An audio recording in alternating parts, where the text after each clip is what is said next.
Е пророка. Къде ги е превел? А? Ма ти ще скачаш ли? Ма ще скачам, бе. Он е как ги е превел от тоягата. През морето ги е превел, аз тук ще ги преведа през Марица. Аз съм нова такова, бе. Нова вестител, сега идва нов Господ. Той е умрял вече. Той е бракуван. Той сега много секти станаха. Има едни свидетели. Има едни тук мормони, един магони тук. Той отговоря на руски с американци. Никой не е вервал, че ще говоря аз на руски с американци. Дали се мразиха едно време. А па една рускиня ни вярва, че ще падне Берлинската стена. Вика, това не е възможно.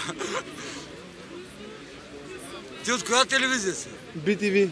BTV, точно ти ми трябваш. Отивам, аз съм за талантите. Отих в Пловдив. Много му пълна камерата. Аз рева като мъжко България.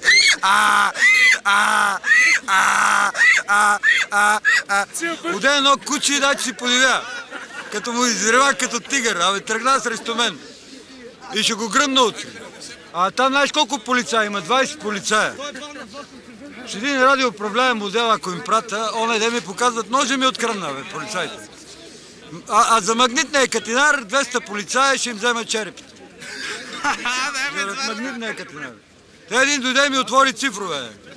Обаче прия го отвори, викам ти ще го отвориш, аз съм пророк и знам.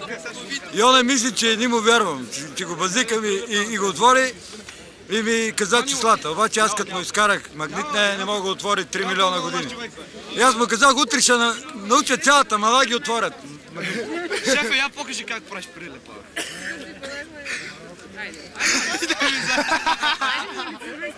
Ама знаеш как карам оне простутките, без ръце, нощно време, тъмното. Там, без сварове. И като дигна ръцете и гърми. И грамоте.